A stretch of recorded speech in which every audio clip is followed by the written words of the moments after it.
I have in real time seen preceptors or doctors ask patients, "You're not depressed, are you?" And that's their screening for depression. Are you depressed?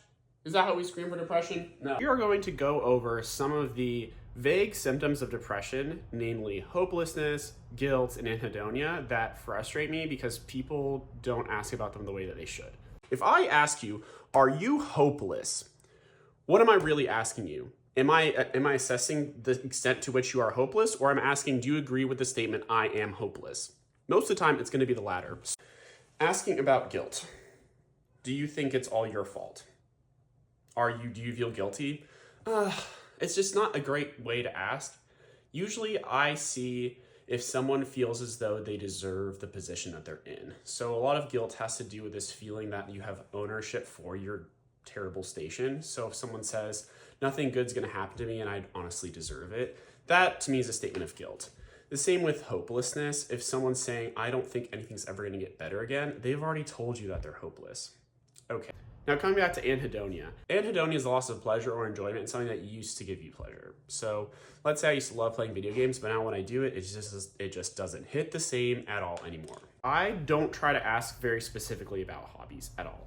Like I mentioned before, keep everything as open-ended as possible. I usually just say, "What are you looking forward to?" Or "What gives you joy?"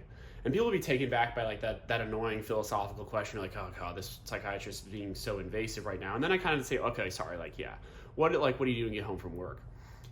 If in this open-ended question the answer is nothing, I just like kind of lay in the fetal position and wait to go to bed, that's a great description of anhedonia. And if that's what happens every night when they go to bed, they are telling you that they don't have something that they want that's giving them joy in their life. When I ask about sleep, I try to keep it as open-ended as possible. I just ask, what does sleep look like? And then I try to get an idea of like the specifics of like, what time do you go to bed? What time? I try not to give a leading question like, "Are you having trouble sleeping? Is sleep bad?" More so, what time are you going to bed at night? "Oh man, like I'm just a curious guy who's interested in what's going on." Don't go down your Siggy Caps checklist. It's good to have it in your head, but the checklist is for you. It's not for the patient. So just ask them to walk you through how their day is, validate their feelings, and then say, "Do you think it's gonna get better? Do you feel like you deserve this? Why'd this happen? That's terrible, huh?" And just kind of sit there curiously, like you're the village idiot and you're just trying to put it all together. That's one of my favorite stances, because I'm just like, "Oh my God. So you're telling me that you hate your job and you're not excited about it? Dang, I feel like I'd be in the same situation." Now we're talking about how much their job sucks without really redirecting towards the label of depression, because what I found is that some people are resistant to the label of depression, some people are pursuant of the label of depression, and labels aren't helpful when we're trying to just get diagnostic information here. Because at the end of the day, labeling someone with depression who doesn't need medication is not helpful, and then being resistant to the label isn't helpful either, okay?